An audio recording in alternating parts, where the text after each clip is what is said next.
Shalom, saudaraku yang terkasih di dalam Yesus Kristus. Jumpa lagi dalam konten pembinaan sana. Dalam segmen Kompas Iman kali ini kita akan membahas seputar pernikahan, monogami, poligami, bahkan nanti kita akan mengulas juga tentang selibat. Seperti yang kita ketahui bahwa di dalam masyarakat Indonesia saat ini sedang begitu maraknya dan bukan hal yang tabu mengenai poligami.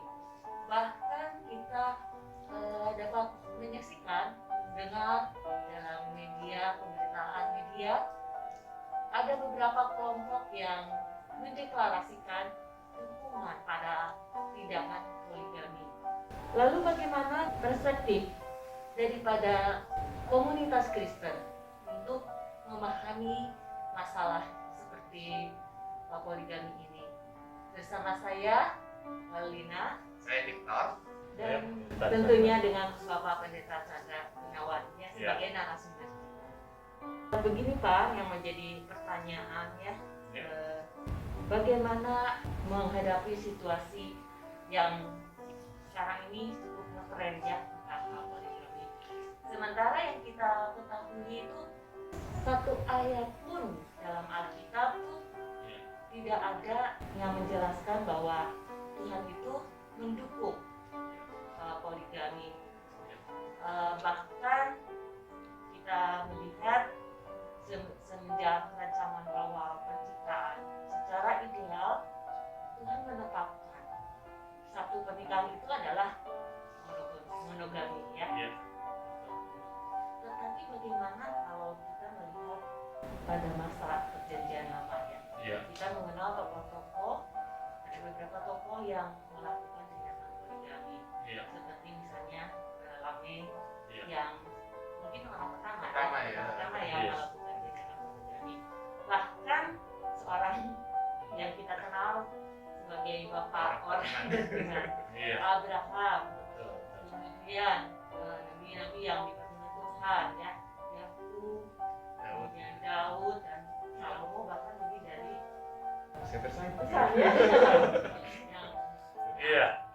dan kemudian itu seakan-akan tuh menimbulkan gambaran bahwa Tuhan itu menyetujui poligami, karena kalau kita lihat tuh tidak ada tindakan secara langsung, ada hukuman Nah, bagaimana kita menjelaskan tentang hal ini? Memang isu mengenai poligami adalah isu yang saya kira real di tengah-tengah masyarakat kita, walaupun kebanyakan orang Kristen saya kira hampir jarang atau tidak pernah kita mendengar ada seorang Kristen yang punya banyak istri, jarang. Nah, tetapi memang salah satu pertanyaan yang sering kali muncul seperti yang ditanyakan oleh Ibu Lina tadi adalah waktu kita memahami praktik poligami di dalam perjanjian lama. Nah, memang tidak dapat disangkali bahwa orang-orang tertentu di dalam perjanjian lama memiliki lebih dari satu istri. Bahkan tadi disebutkan ada dua raja, yaitu Salomo dan Daud, yang istrinya kelewatan, kelewat banyak, begitu begitu. Nah, jadi bagaimana sebenarnya kita harus melihat apa yang Alkitab tunjukkan dengan realitas adanya poligami. Nah, saya kira ada beberapa hal yang kita bisa cermati. Pertama, bahwa di dalam Alkitab memang ditunjukkan adanya praktik poligami, tetapi bukan hanya ditunjukkan adanya praktik poligami, tetapi masalah yang kemudian muncul dari praktik pernikahan tersebut. Nah, misalnya saja tadi kita menyebut nama Daud dan nama Salomo. Nah, sebenarnya praktik poligami yang mereka lakukan itu membawa masalah dalam kehidupan Salomo, kehidupan Daud, baik terkait relasinya dengan Tuhan ataupun juga terkait dengan keluarganya. Nah, kalau kita membaca kisah perjanjian lama, tentunya kita tahu bahwa relasi anak-anak Daud yang tidak baik itu menimbulkan melakukan pembunuhan, kekerasan di tengah-tengah rumah tangga Daud sendiri. Demikian juga dengan Salomo. Nah, waktu Salomo memiliki banyak istri, justru istrinya lah yang membawa jerat bagi relasi dia dengan Tuhan sampai dia pada akhirnya kemudian menyembah berhala.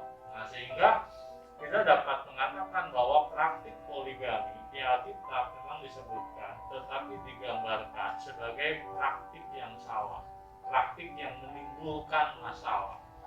Nah, itulah sebabnya maka kalau kita membaca Alkitab, ya, kita kemudian bukan hanya membaca Perjanjian Lama, tapi kita kemudian membaca Perjanjian Baru. Kita di sana melihat bahwa ternyata dalam Perjanjian Baru ditegaskan, ternyata pernikahan yang Tuhan kehendaki adalah pernikahan yang monogami. Nah, pernikahan yang monogami ini dasarnya apa? Dasarnya adalah desain dari penciptaan manusia. Nah, jadi waktu kita membaca Kejadian pasal yang pertama dan kedua, di sana Tuhan memang menciptakan manusia, tetapi sebenarnya Tuhan bukan hanya menetapkan ataupun menciptakan manusia. Dalam Kejadian pasal yang pertama dan kedua, Tuhan juga menciptakan institusi keluarga yang pertama.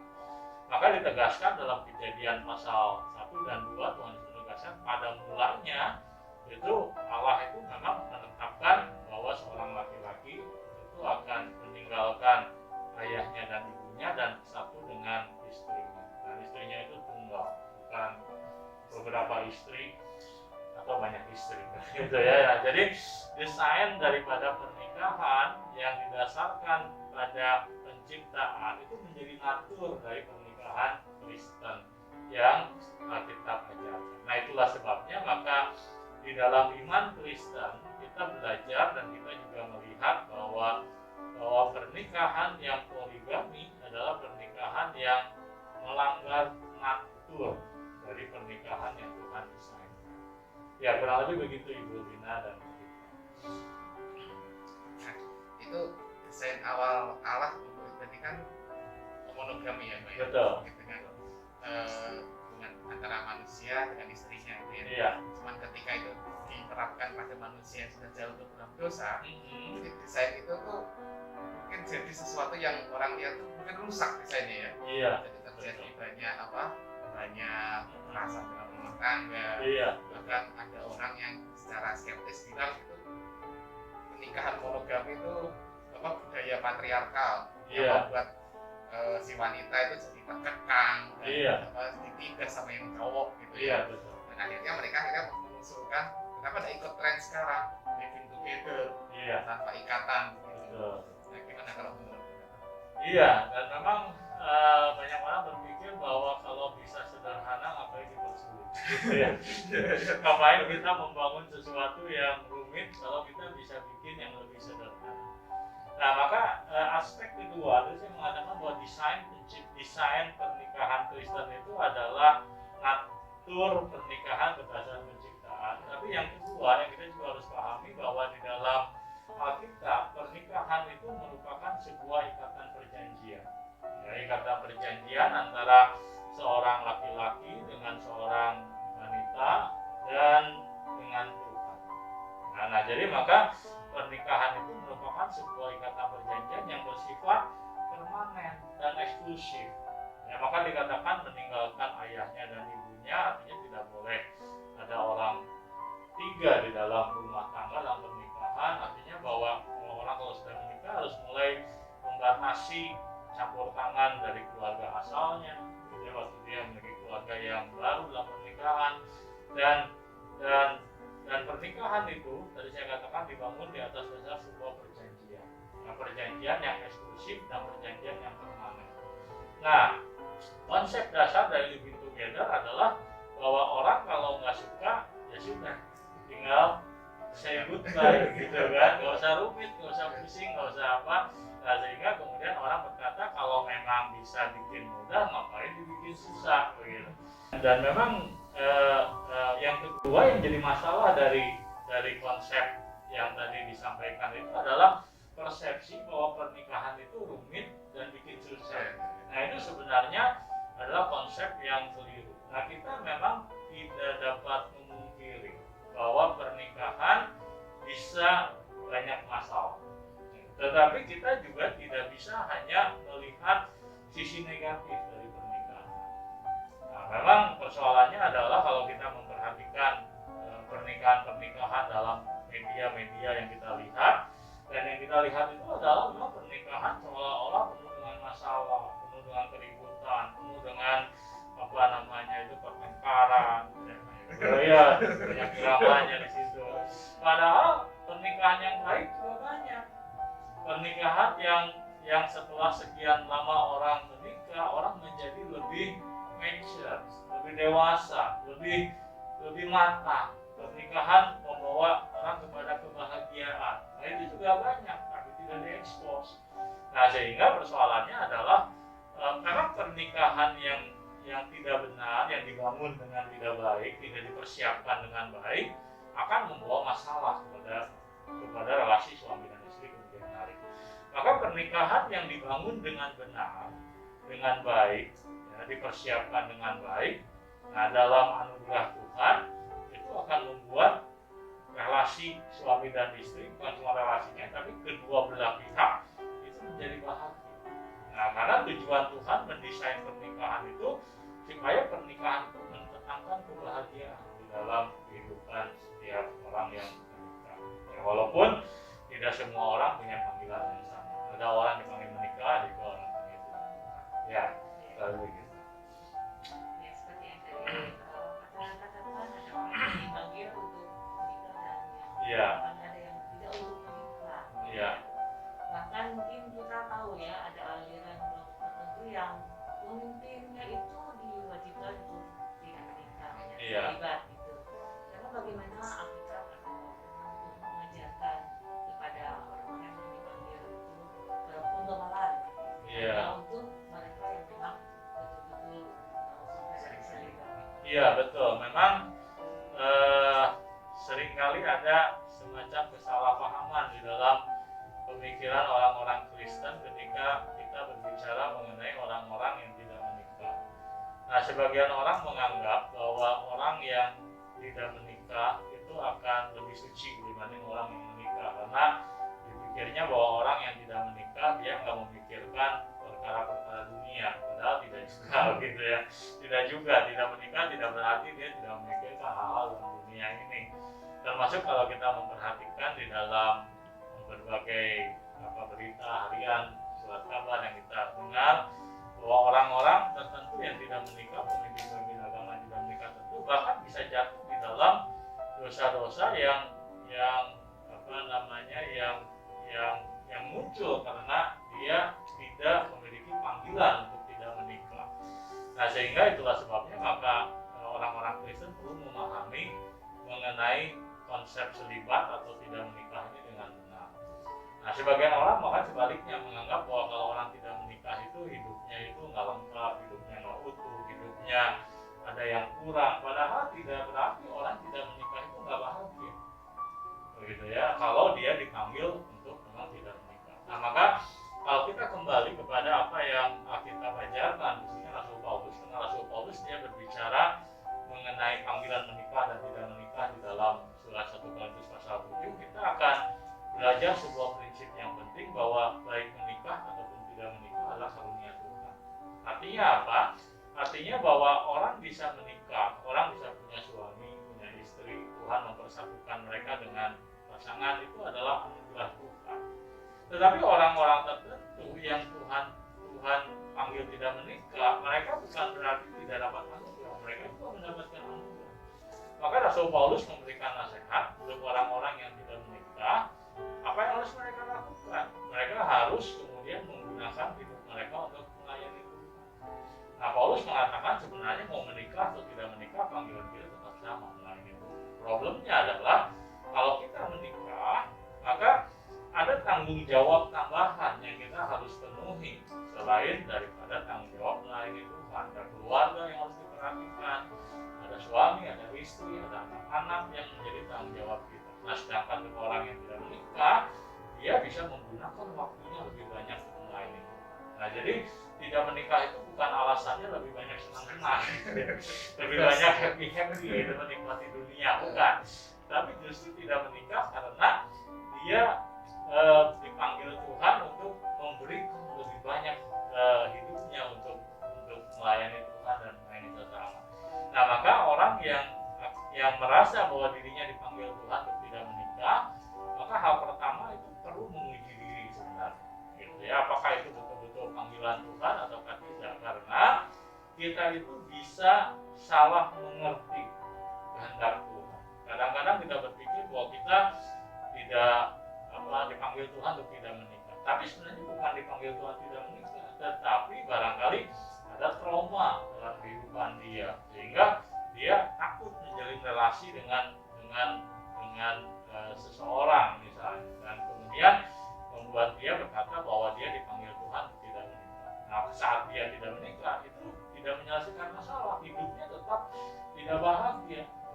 Nah, di sisi yang lain, kalau orang memang dipanggil untuk tidak menikah, nah dia maka jangan kemudian mencoba untuk menikah oleh karena hal-hal yang membuat dia harus menikah, tuntutan keluarga misalnya. Ya padahal dia panggilannya menikah. Maka kalau itu terjadi, nah itu menjadi persoalan karena dia harus menjalani kehidupan seluruh hidupnya setelah menikah dengan penuh tanggung jawab, walaupun dia tidak memiliki panggilan untuk menikah. Nah, maka menikah dan tidak menikah ini sesuatu yang memang butuh waktu untuk kita boleh uji, gitu ya. Tidak dalam waktu yang, apalagi dalam kondisi emosional. Nah, itu sesuatu yang bisa orang salah mengambil keputusan. Seperti itu. Iya, betul. Pertanyaan terakhir, Pak. Iya. Kita setuju ya dengan tadi desain awal menikah monogami. Iya. Cuman isu yang populer belakangan kan hendak sesama jenis. Iya. Monogami tapi iya. sesama jenis. Iya, betul. Itu gimana?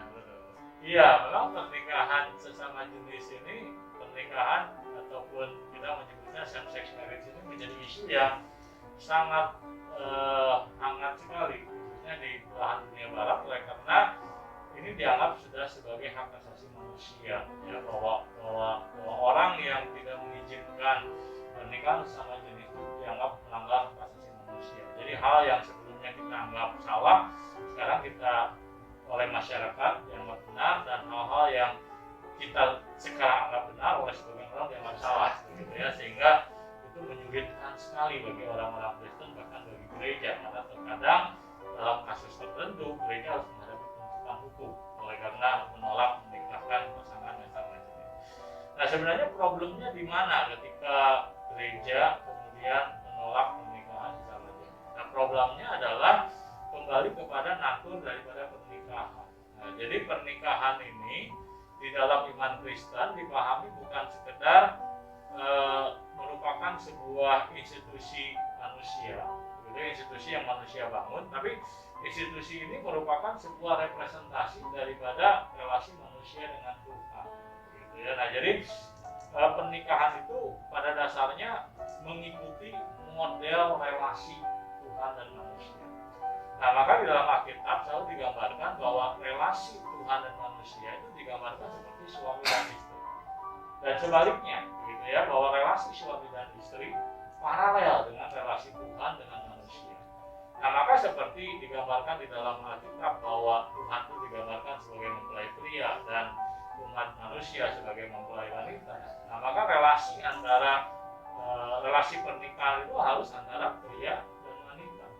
Begitu ya. Jadi tidak bukan hal yang kebetulan bahwa Alkitab menggambarkan Allah itu sebagai mempelai pria dan manusia sebagai mempelai wanita.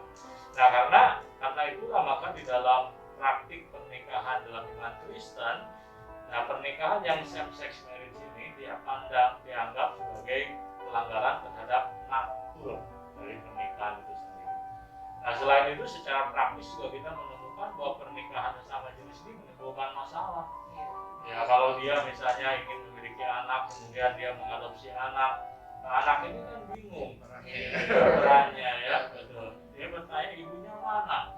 Karena dalam kehidupan yang normal ibu itu seorang perempuan, ini tiba-tiba ibunya laki-laki kan, begitu kan, dia bingung begitu. Atau dia berkata mungkin barangkali bapaknya ada dua, gitu ya, bapak satu bapak dua. Nah, itu membuat role di dalam pernikahan itu menjadi kacau. Ya, nah sehingga kita melihat bahwa pernikahan sesama jenis sesuatu yang memang melanggar daripada natur pernikahan yang Alkitab ajarkan. Dan itulah sebabnya kenapa gereja tidak memberkati pernikahan sesama jenis. Ya, kurang lebih begitu. Benar-benar melanggar ya kalau itu. Betul. Oke, terima kasih kok buat Ya, penjelasannya. oke. Iya. Demikian Sobat untuk konten Kompas Iman kali ini. Jangan lupa untuk di-share, di-like, dan di-subscribe. Kita ketemu dalam Kompas Iman berikutnya. Tuhan Yesus berkati. memberkati.